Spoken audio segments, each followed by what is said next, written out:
This episode of Biters is brought to you by Tweaked Audio. To get awesome headphones, go to tweakedaudio.com and use the coupon code Southgate to get 30% off, free shipping, and a lifetime warranty. Or you can get there through the link on our website, southgatemediagroup.com.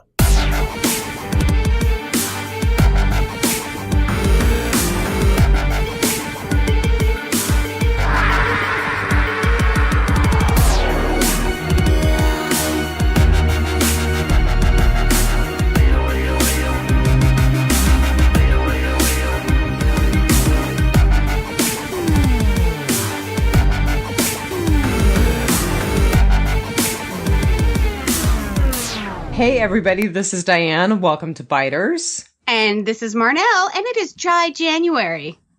Dry January? Just kidding. After a soaking wet night last night? Happy New Year. It is January 1st. Yes, Happy New Year. May 2019 suck less. No kidding. Well, Game of Thrones is coming back, so that's good. So Walking Dead will no longer be the most pirated television show on TV. Right. And that was a headline. That is hilarious. Yeah, I'm not surprised, but... Because there was no Game of Thrones last year, The Walking Dead was the most pirated show on TV. Oh... So see, that's why viewership is dropping on cable. Right. That's why the numbers that we have for this season are so different than the numbers that we have for season 4. Right? So we are still in season 4 because the episode that I chose was episode 16A. And I'm going to give it a solid A. I gave it 4.5 out of 5 arterial bleeds. Oh my goodness! Then I gave it 4.5 arterial spurts. Oh my god, that's hilarious! Because that spurting was right on. We are biologically related. We are. So the numbers for this episode were amazing. Yes. It was 15.68 million live plus same day views, which was an increase from 13.47 million views for the previous episode. But of course, it was a season finale, so... And it was a high for the season finale at that point, but lower than the all-time high of the season 4 premiere, which was 16.11 million. Yeah, I just think season finales are always going to have it because... everyone's going to be talking about the cliffhanger the next day, so nobody wants to be left out on that. Well, either finales or premieres, because everybody wants to find out Right. what happens after the season finale cliffhanger. Right. But the season finale cliffhanger is always going to make bigger news, and it's going to wind up in your Facebook feed or whatever, so gotta watch it live. It really was AMC that started the whole mid-season finale thing, wasn't it? I kind of feel like it. Yeah. I don't ever remember anything going on a mid-season break. It was always just you started in the fall and you ended in late spring, early summer. Everything took 3 or 4 months off and then it was back. And now we have like season A and season B. Are you an A or a B? I still haven't decided. I'm not sure. Right? Well, in this episode, you did not want to be an A. No kidding. So the title, since we're kind of onto that, it obviously came from Train Car A and from like all of those A's that kind of went along the pathway. Right. They were herding them through the doorways marked A. Mm-hmm. Yeah. But I think they also really played into and continue to play into the whole A-B-A thing. Yeah, I want to know if we're ever going to find out the real story behind that. It sounds like we may find out the story behind the A and B thing, but I don't know that we'll ever find out like what A stood for in this episode other than the trail to the train car A. Right. I kind of think we're going to find out about what A and B mean in the Rick movies. Possible. But there's got to be something. It's got to be like a lucky letter or something for the writing staff or Nicotero or Kirkman, or there's got to be some underlying thing that it keeps coming up. Well, we've always said that they don't do anything by chance. Right. So. Right. So, I think we've talked about our director quite a bit. We've also talked about our writers quite a bit, too. So right. our writers were Scott M. Gimple and Angela Kang. And director was Michelle McLaren. Who I just want to remind people, if they don't remember, she's done Breaking Bad, she's done Walking Dead, she's done Game of Thrones. So X-Files. Yeah, and she even has an episode of Law & Order SVU. Of course she does. I looked. I had to be sure. That's awesome. So she also has done some directing on Better Call Saul since that came out. Basically, just about everything AMC related. She's done a lot for AMC. Absolutely. Yep. So I think we can kind of gloss over those since we've talked about our writers and directors ad nauseum. So that takes us rapidly into our featured cast member. It does. So this guy has been on my radar forever. I'm really excited to be talking about him on this episode. It's Joe, who in real life is Jeff Kober. Mm-hmm. And his very, very, very first IMDb credits are for the series V, and it's the 1985 series, not the 2000 and something series. And he had just a small bit part on that. But it parlayed into his award-winning role on the TV series China Beach. Do you remember that one? I do. I remember that it was a really big deal, and I remember watching some episodes of it and enjoying those episodes, but I was never like faithfully into it. Right. So it's the tales of weary nurses and her friends and colleagues in the Vietnam War field hospital. And Dana Delaney played the main character. Yes. And they actually, the two of them went back to Vietnam and filmed an episode of, now I can't find it, but it was basically a documentary on. Oh, I remember Vietnam seeing that. War. Yeah. So when he popped up on my radar is, let's see, he's got so much. Kindred the Embraced. It was a series in the mid 90s, and it was about 3 clans of vampires. As you can, I absolutely love anything to do with vampires, of course. And then he has played 2 bad guys on Buffy, 2 different bad guys on Buffy. So he always is cast in the role of a bad guy, or maybe kind of bad guy, or someone who's really troubled. Right. He's very rarely the hero in the story. Mm-hmm. And now I can't find the movie that he was in with Lou Diamond Phillips. Oh, but I think it was one that Lou Diamond Phillips directed. I want to say, because I remembered looking at it thinking, oh, we talked about that when we talked about Lou Diamond Phillips. Right. So he was, I think that was his directorial debut. Gosh, now I'm not going to find it. And I'm totally going through my list of things. Let's see, maybe I can. It's The One or something. It would be faster to IMDb Lou Diamond Phillips. Right. And look at his directorial stuff.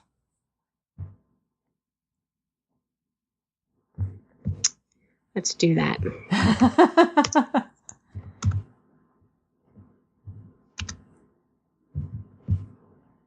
Because I am just looking through and I can't see it just directly on his list. Because he has so so much. Oh my God. So he has 130 acting credits and he has 24 since he left The Walking Dead, Yeah. including a credit for The Walking Dead, The Red Machete.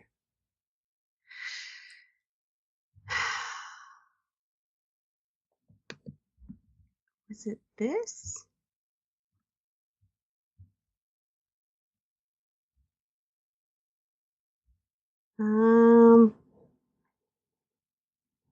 No, it wasn't.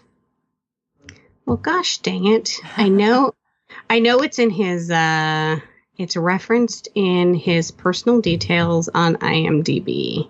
I believe it is.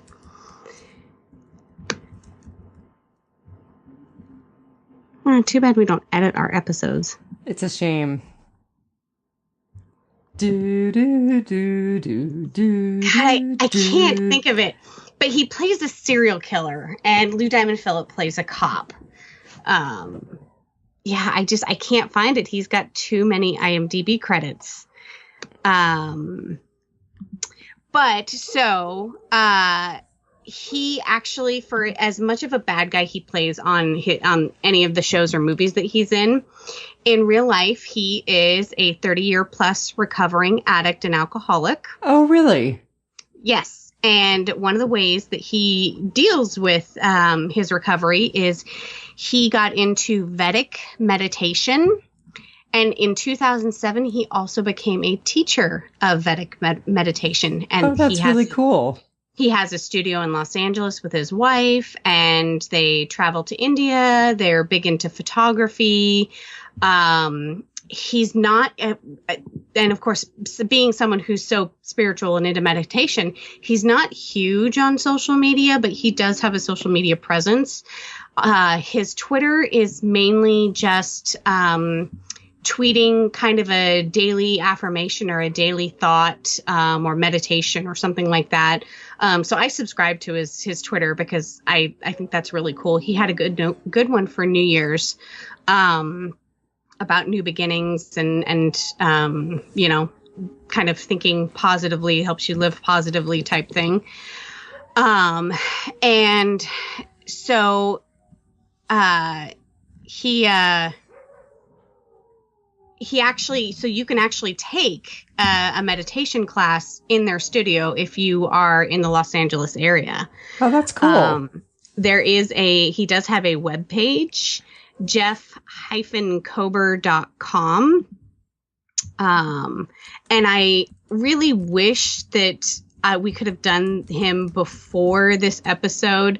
I don't know if anybody would have participated, but they do this really cool New Year's Eve meditation, and they start at 10 p.m. and they start with a traditional Indian chai tea and Indian sweet treats, and then at 11:30 they list out 108 things that they are grateful for.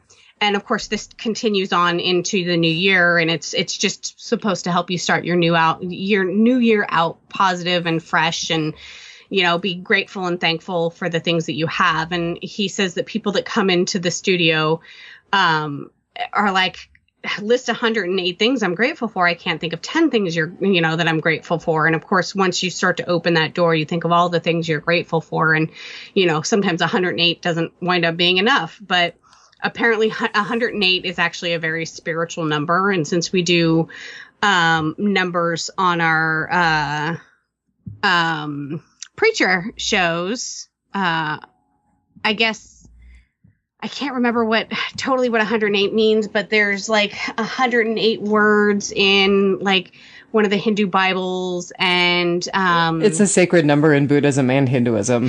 Yeah, and 1 means God, 0 means emptiness, and 8 means infinity. And there's just a whole plethora of really cool numerology things that are linked to the 108 number. So I thought that was pretty cool. It's also the number of beads on the mala, which is the prayer necklace. Yes, that was another one that was listed. So, but I mean, they do like weekly classes, and then there's the big New Year's one that they do and everything. But his Instagram is kind of the same, but it's got a lot more of his photography stuff in it. And he and his wife have beautiful pictures. And yeah, he's just amazing. So And it's I guess really funny that someone so creative and so conscious played such a monster. right. And he is pretty much known for playing monsters all of the time. So in his character in Kindred the Embraced, when he was on that show, he actually contributed most of the art that's in that show. I saw that. He's well known for his painting, apparently. Yes. So, and apparently he plays bass guitar because he was in the band The Walking Wounded, which I find that so funny that he was on The Walking Dead now. Right. Was The Walking Wounded in existence before The Walking Dead? Yes, it was. I believe it was. It was in the late 70s, mid 70s. Oh, yeah. Then definitely. Maybe early 80s. Cool. So basically what happened is he was a farmer in Montana. Let's see, Montana, a farmer rancher. And he followed a girl to Los Angeles and was in a band, the Walking Wounded. And about a year later, he found himself out of the band and out of a girlfriend. And he tried his hand at acting and has been doing it ever since. Really? That's a cool story. I mean, I saw that he had moved from Montana to LA to pursue acting, but it didn't say on his IMDb page that he was pursuing a girl. And you can find that little tidbit on his webpage. Oh, cool. Yeah. So that's straight from the horse's mouth. And the movie that I keep forgetting, and I know that I did this when we did the Lou Diamond Phillips cast member episode, because I keep wanting to say one. It's got something to do with one. It's The First Power. The First Power. Now, did Lou Diamond Phillips direct that, or did he write it, or? He starred in it, and let's see. I'm totally putting you on the spot. That's okay. I don't think that he doesn't tell me who directed it. Does it? Oh, I have to click on full cast. Oh, let's see. No, it was directed by Robert Resnikoff. Okay, so that's why I couldn't find it. Yeah.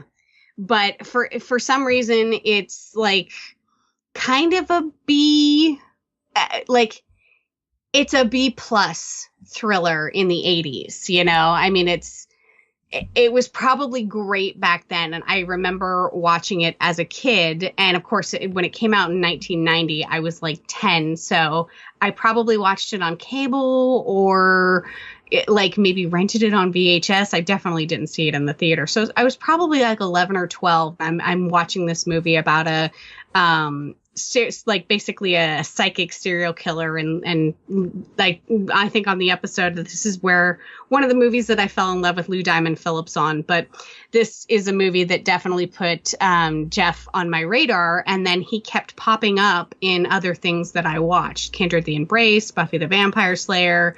And so, I mean, I this is one of those where he's been in one of everything. So you have to know him from somewhere, especially if you watch Law and Order or CSI, because he's done episodes of those. I was going to say Law and Order, Law and Order LA and Law and Order SVU and CSI Miami.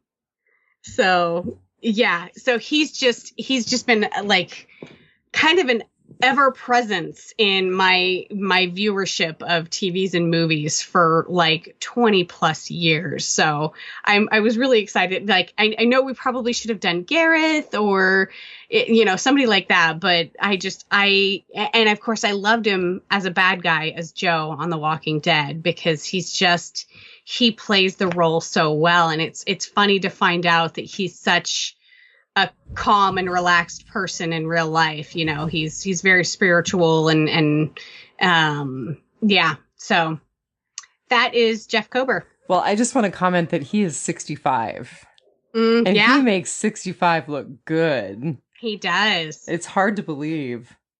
It is. It is. Yeah. So he was also in the Red Machete. Right. Yeah, he had one episode in the Red Machete. Yeah, I think isn't he the only crossover character? I mean, maybe the other claimers too, but I didn't watch the Red Machete, so you didn't? I can't honestly say that I know for sure. So they did that whole where they broke it up and gave it to you in like 2 minutes segments over the season. But now you can go back on YouTube and watch the whole thing as one long, it's like 11 or 15 minutes or something. So did you watch it? I did. Yeah. Yep. Not as good as the what was it, Flight 84 or something for Fear the Walking Dead? Wasn't that the first one? Yeah. Their first web. No, actually, they did a web series with Bicycle Girl too, if I remember right. Did they? Yeah, it was well before the whole web series thing was getting any attention. Oh, that's funny. Yeah. I don't remember that. Which I have not watched that either. I have to confess, I've been bad about going back and watching the webisodes. Well, it annoys me to watch them piecemeal, so I like it when somebody edits them all together and puts them on YouTube. Yeah, Walking Dead webisodes. Pretty sure maybe season 2 was when they did the ones about Bicycle Girl. Wow. Yeah. I mean, Bicycle Girl was season 1, episode 1, so that would make sense that it would be super early on. It comes up on IMDb, but... But it doesn't look like it's about Bicycle Girl. I'm not sure. But it looks like the first webisodes were in 2011, so the first webisodes were with season 2 proper of the series. Wow, way back in 2011. Yeah. It's 2019. I know. God. That's just craziness. Okay, so webisodes series 1, I think, yeah, webisode series 1 is about Bicycle Girl. Because the tidbit for the last thing is what's left of the family decide to go to Atlanta looking for safety. They will all face horrifying things that are happening in order to reach their goal. We finally realize who Hannah is in the main series. Oh, now I have to go back and watch that.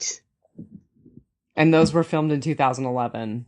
Maybe because I wasn't podcasting about the show at that time, I wasn't that into the side stuff. But now I have to go back and watch it. Right. Cool. Huh. We fell down the rabbit hole again. We did.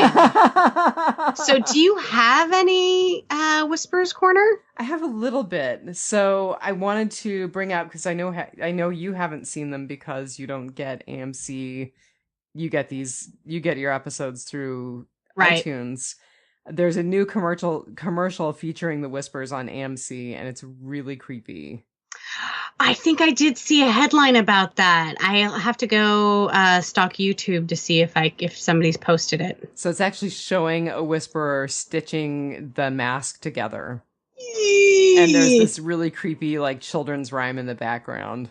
Because of course there is. It's like Freddy Krueger or something. That's all. Oh my God. Yeah. I'm going to watch that right before I go to bed.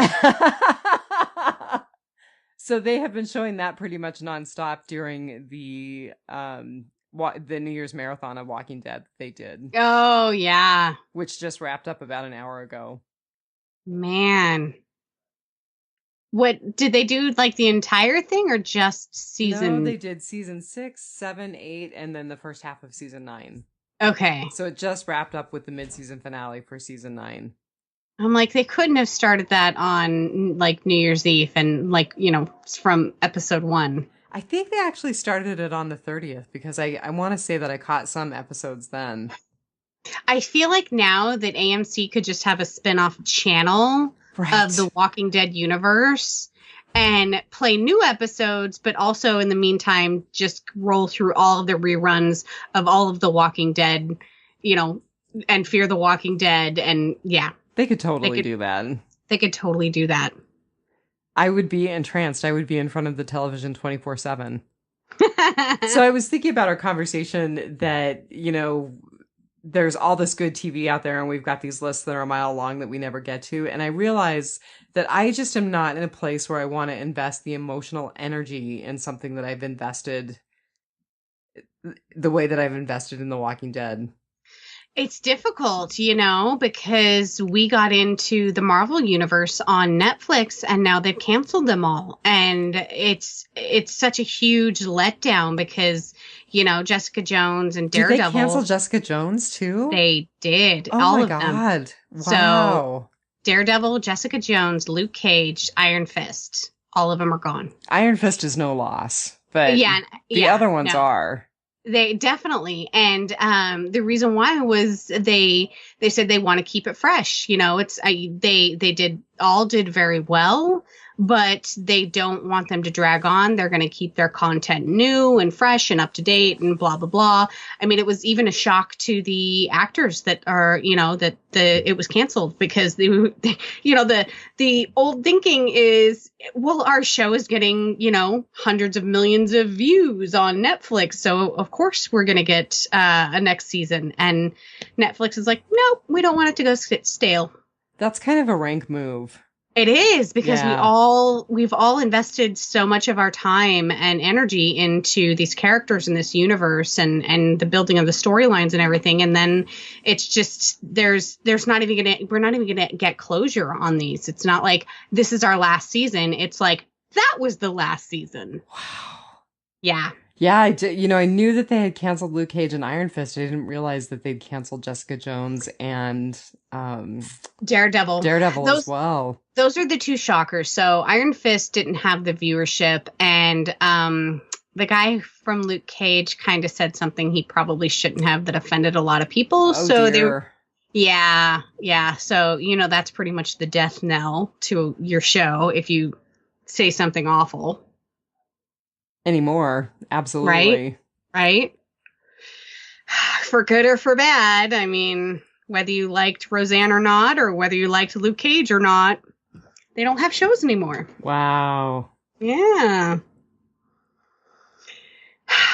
We'll have a little more for Whisperer's Corner. Oh, good, because there's really not much out there right now. So this is all from a series of articles on comicbook.com, but comicbook.com is confirming that AMC is looking at a 2019 production start for the first Rick Grimes movie. So this year. Dang. And it also says, in a different article, they said that Kirkman is heavily involved in the Rick Grimes movies, that they are original stories, so they're not pulled from the comic book. They're going to have a heftier production value than the series episodes, so they really are going to make them into movies. And wow. They confirmed that Rick will not return to the original show.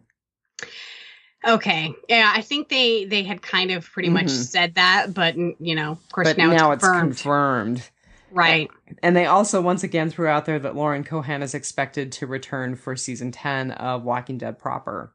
Oh, good. So that's what I gleaned out of all of those little comicbook.com articles that were posted in the last day or so. Nice. Yeah. I have one tiny bit of news. If you're in the Atlanta, Georgia area in January and February, and you have long hair, and if you're a guy with a beard, you could be, they're looking for actors ages 18 to 25 for roles of quote-unquote hippies on The Walking Dead. And some roles pay will be provided. So if you would like to be on The Walking Dead and you have long hair and a beard, be in Atlanta, Georgia between January and February when they start filming the new season, or the rest of the season. Where did you find that? I actually can't remember. I took a screen cap of it. That's pretty cool. It actually has castings for a whole bunch of movies and TV shows. It's basically a casting announcement or casting calls. So I thought that was pretty cool. Very cool. I have long hair. But I shaved my beard. I was going to say you could glue on a beard. I mean, they glued on Jesus's, blah, I can't say it, Jesus's beard in the first episode, so you could totally glue it on. Oh, I played Patrick Henry in a play in 5th grade. Well, there you go. See, it won't be a big stretch for you. Right? I had a glue-on beard there. Give me liberty or give me death.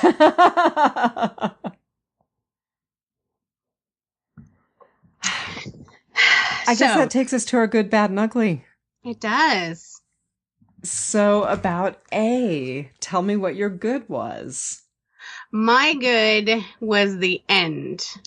I just, we had this whole super brutal, traumatic episode, and the last line of the season was, they're effing with the wrong people. Except they didn't do it like that in the series. No, I cleaned it up a bit. No, they actually didn't do it like that on the original simulcast. They said they're screwing with the wrong people. Oh, yeah. Yeah. I thought it was messing. That was very controversial. Very controversial. That was actually one of the Because things I wanted to bring up with you is, do you think they should have just dropped the F-bomb? I mean, at this point, we're dropping at least three F-bombs per episode. I mean, but this was way back in 2014 when we were all shocked and chagrined by the F word on cable. I think they can only do a couple per season still, but they can get away with it. Right. And I mean, if you made it through the end of this episode with everything that happened in this episode, a little swearing is not going to turn you off. Right. Excellent point. Yeah. I just really felt like it didn't need that controversy and they could have totally just let it I kind of think now, like, that maybe it's one of those where they ginned up the controversy themselves to hype it. Any publicity is good publicity. Possible. I can't speak. It's very possible. And of course, now when you go back and watch it, they have the legit line, or at least that's the one I watched. Well, so if you watch it on iTunes, which is how you watched it, I would imagine that's how you get it. That's not how you get it on Netflix. Oh, that's funny. Which is where I watched it.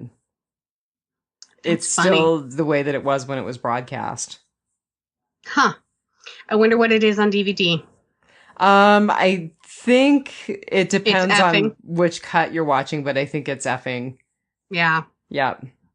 Well, it should be. Because they really were effing with the wrong people. They found out. Yeah. Yeah. It was actually, my favorite episode was actually between this episode and the next episode, episode 1 of season 5. Really? Like all-time favorite episodes? Not really. Just like, I mean, nothing will ever compare to episode 1. Nothing will ever compare. I mean, that is my favorite episode, but these are just episodes that I have to talk about. Like, kind of are stuck in your brain. Yeah. Yeah. And, we will get to why there are so many things in this episode that just stick out. So what was your good? Well, my good was actually the flashbacks. And I had to laugh when you said before we signed on that the flashbacks you weren't that fond of. Mm-hmm. So I'm not sure that the first time because I think this may actually have been an episode that I covered with Brian. I'm not sure that I would have said that the flashbacks were a favorite thing for me, but now it's so nice seeing those characters who have since passed. It is. That I really enjoyed the flashbacks, and I enjoyed seeing the way that Farmer Rick was built up by Herschel, and, And of course, we had just lost Herschel Scott Wilson on the show, and now we've lost him in real life. And so I did appreciate the flashbacks for that, but I felt it kind of slowed down the storyline, and I really loved the storyline of this episode. So I didn't hate so much into this that I think it's okay that it slowed the storyline down a little bit. Yeah, it probably needed to be slowed down a little bit. But yeah. So I really liked the line. So Herschel looks at Rick and he says, "It can be like this all the time." And Rick says, "It's like this now. That's enough." Yeah. Yeah, that really hit home. Yeah. Especially with just how we've seen the series kind of evolve from this point. I mean, we've lost so many people and there have been so many changes. Yeah. That to have that, it's like this now, it's enough to be reminded of that. Yeah.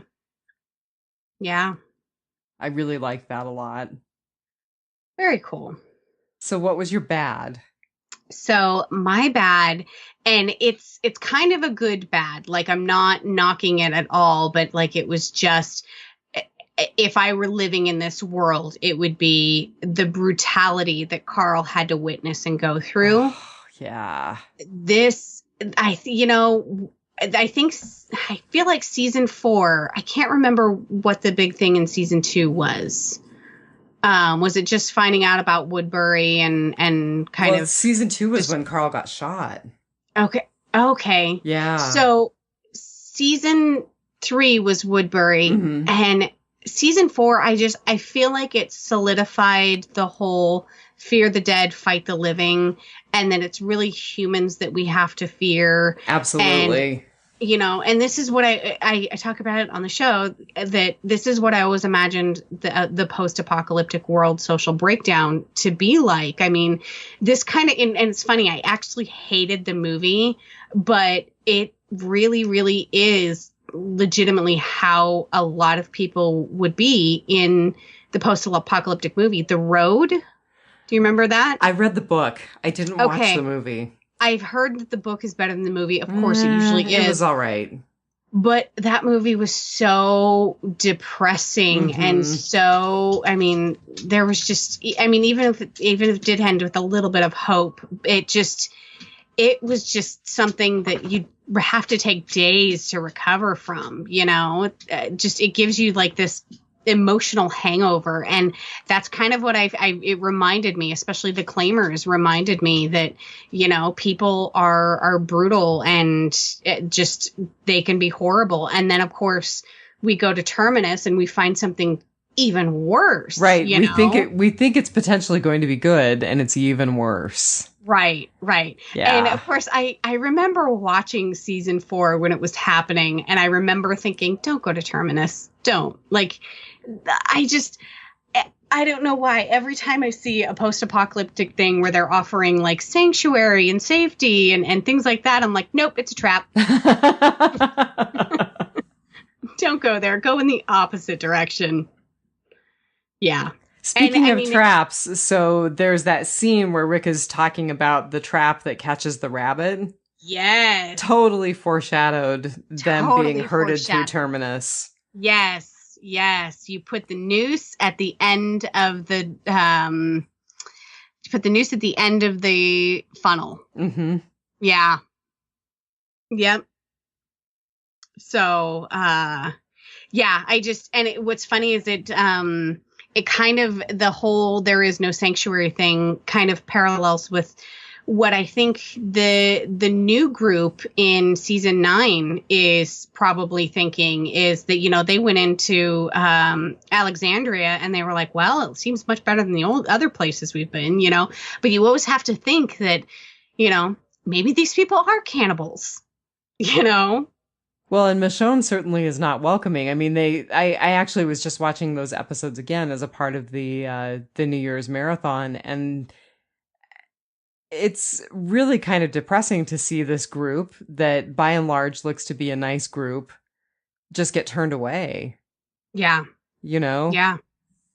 But I mean, I feel like it's either good people meeting their end with bad people, or bad people coming to the end of good people. In this episode, the claimers came to them and they went to Terminus. I mean, there was just no escape from the noose in this episode.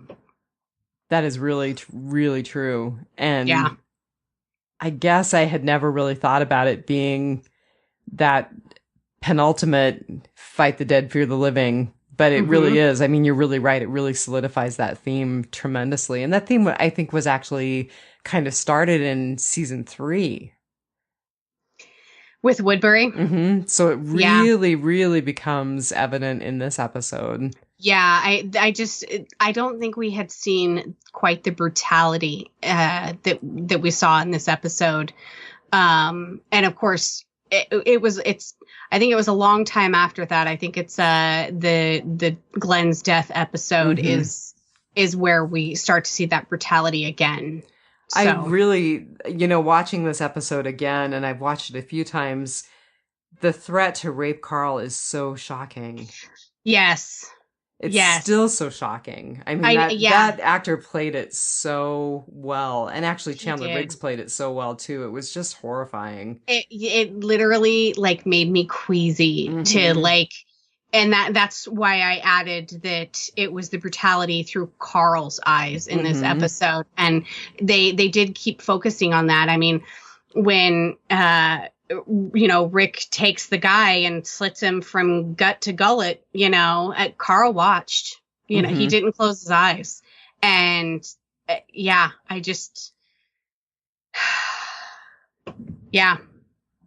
this is a tough episode, but it was a very, very good episode. It was a very good episode. And again, they just packed it full. I mean, I when I was watching it, I was like, wow, I didn't remember that this episode had so much happen in it.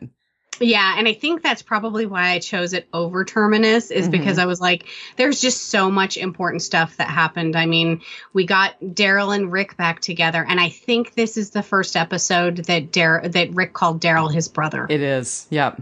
And, I think this is the episode where we got the full story, the backstory to Michonne. I mean, we had seen flashbacks before.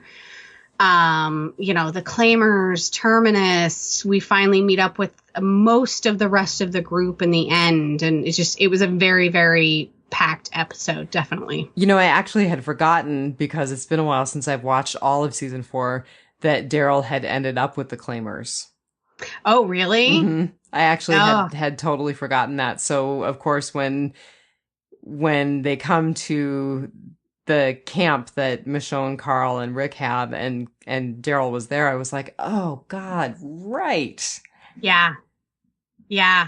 No, for some reason that sticks out vividly, because I think we've talked about it before. I feel like we've talked about it before, in that Joe seemed like Merle. Yeah, he seemed a lot like Merle. Yeah. And so I kind of feel that's, those are kind of Daryl's people, except they were like the horrible version of his people. These are guys that know how to gut a deer and how to hotwire a car and things that Daryl's friends or relatives would probably have, done for fun or, done to survive. But these guys took it to a totally nefarious, disgusting level. So, yeah. And so I think that's why Daryl was like, I didn't know what they were. Yeah. Or he knew what they were, but he didn't know quite how bad they were. I think he said something along those lines. Yeah. Yeah. So what was your bad? Well, it was relatively small, but I kept watching at the end where they put Rick and Michonne and Carl in the same, and Daryl in the same train car that our other survivors were in. And I thought, would they really have done that? It seems like they would have been such a risk to put them all together. It seems like, such danger in those numbers together, Right. Right. You'd think you'd separate them into different cars and put strangers with strangers, because you're less likely to formulate a plan and trust somebody else. Right. And they had a clue that Rick was part of this group because he talked about the poncho. He talked about the pocket watch. He recognized the stuff. Yep. So I kind of just felt like that was really hubris, really kind of foolish naivete on the part of the Terminite.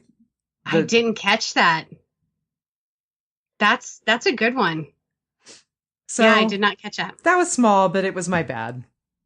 I know. I had kind of a good bad, and you had a small bad. This really was a good episode. Yeah, there wasn't much to complain about in this episode. No. So my ugly, the neck biting. It was a good ugly. Like, it was such a visceral thing to do. I mean, what else? I mean, he even said, like, what are you going to do now, smart guy, or something like that. And I mean, we all go, ew, that's disgusting. I would never do that. But honestly, you're in that situation and he's told you what he's going to do to Michonne and Carl. And then he's going to, he's going to beat Daryl to death and then he's going to kill you. Like, what else would you do? Right. Rick is totally driven to his limit. Yeah. Yeah. And so it was a disgust. And, even Andy Lincoln wrote about it in his farewell letter, that one of the things he did was bite out someone's neck and that it was gross. But, when that's all you have left, you're going to take a bite out of them.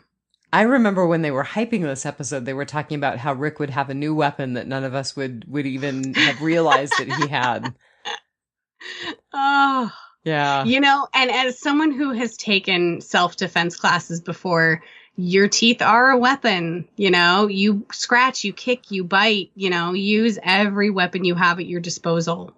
And yeah, I when I was little, I was a biter. Yes, you were. I was. Well, I have very bad asthma, and my sisters would hold me down and tickle me until I either peed my pants or had an asthma attack. So, of course, I was a biter. I would just like to say that it was the other sisters. It was not me. That's very true. That's very true. You're not way older, but old enough that I'm 10 years older. Yeah, by the time I was old enough I couldn't be bothered to do stuff like that to you. I was going to say, by the time that I was like 5 or 6, you were on to bigger and better things than holding your little sister down and tickling her until she peed. Totally. I would hope I would be a better person too, but I don't know that. There wasn't much to do in Juneau back then. There still isn't. Well, my ugly was very similar. It was basically the whole scene with the claimers, not just the biting Joe's neck out, but the whole thing, because it was so just tense and well staged. And again, especially the threat to Carl was so well played by both Chandler Riggs and the actor who played the claimer. I just thought the whole scene was really good. Yeah. I think that was Claimer Dan. Ah, okay. Yeah. Yuck. And definitely the way it played out. I mean, from the minute Rick headbutted Joe's Adam's apple, which I know I've done to guys before, and I guess it's super painful and it will like stun you because it chokes, Really? So, yeah. So, and I've done it on accident because somebody came up behind me and tickled me and I threw my head back and, my head was right at their Adam's apple height. And yeah. Well, it was either headbutt him or pee, right? Right. I've learned new defense mechanisms as I got older.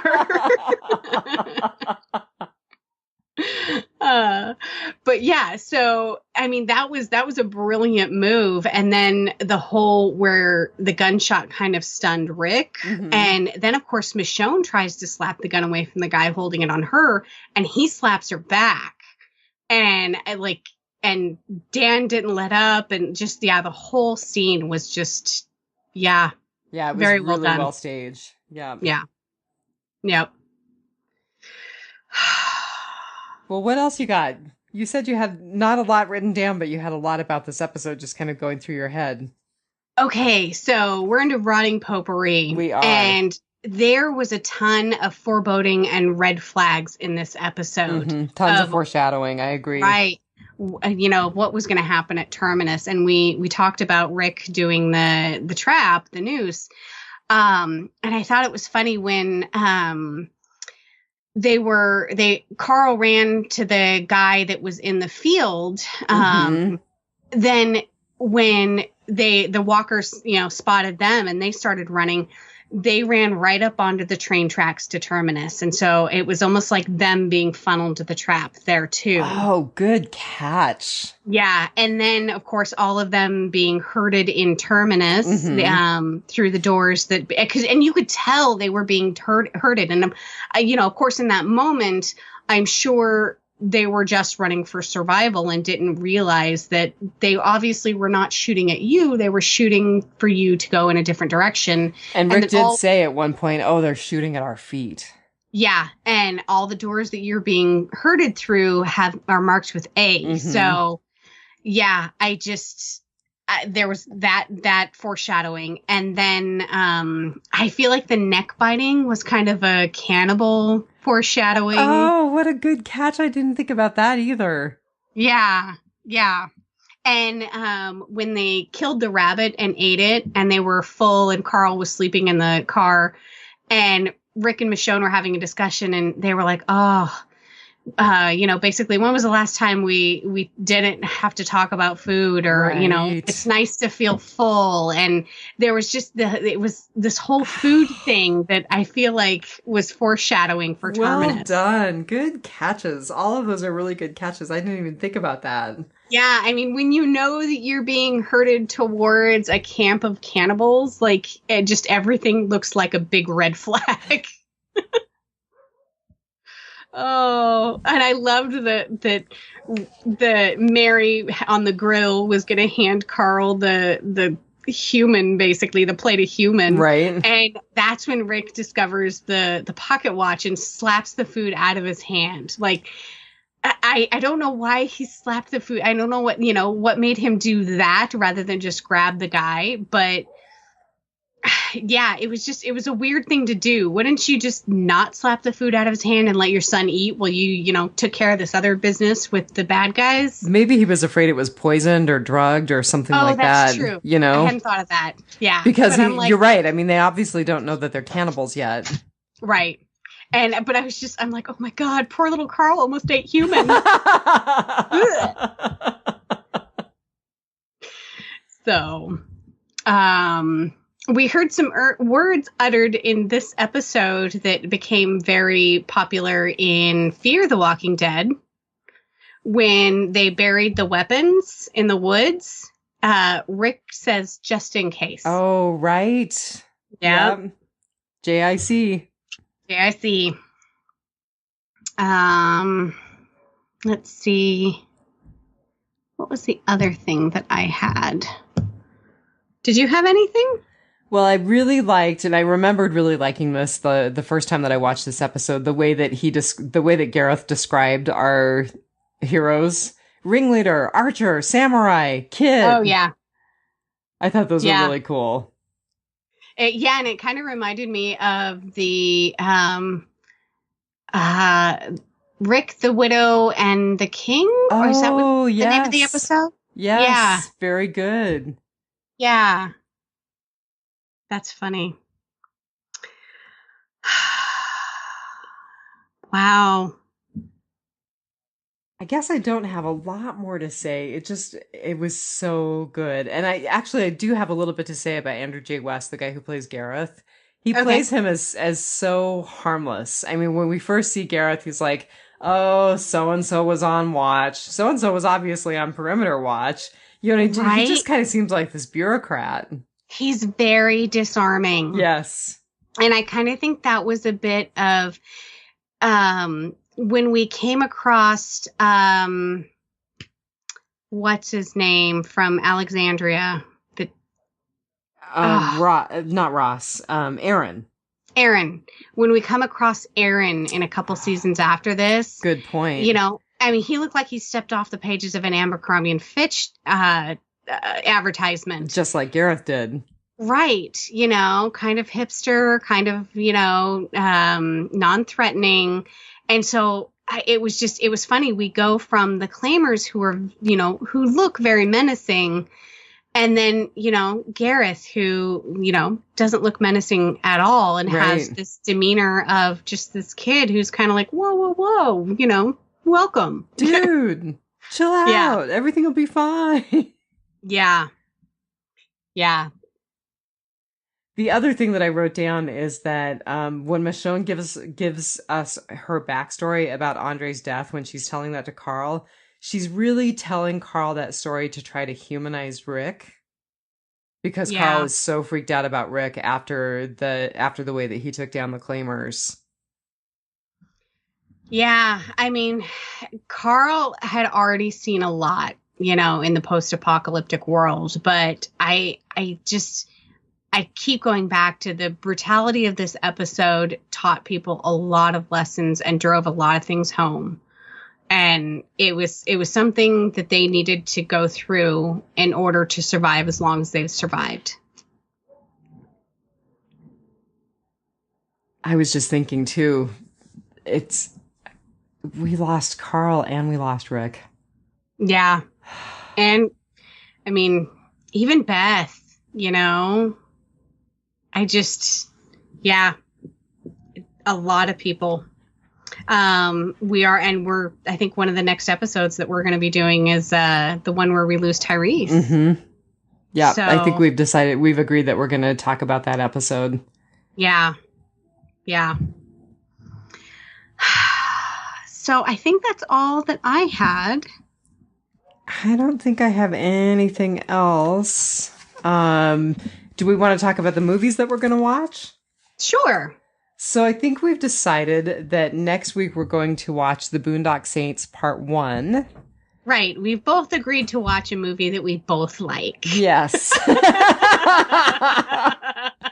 And then right before we go into the new season, we're going to watch the second half of Boondock Saints, or the second Boondock Saints movie.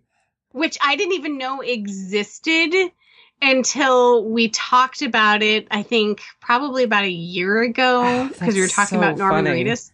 Yeah. I just watched it like 2 years ago. I just watched Boondock Saints 2 years ago. So, in my love for Daryl, I was checking out a couple of his movies and I was like, oh, look, Boondock Saints. And I watched it and I had no idea there was a second one. So this will be my first time viewing it. Oh, excellent. They're both so good.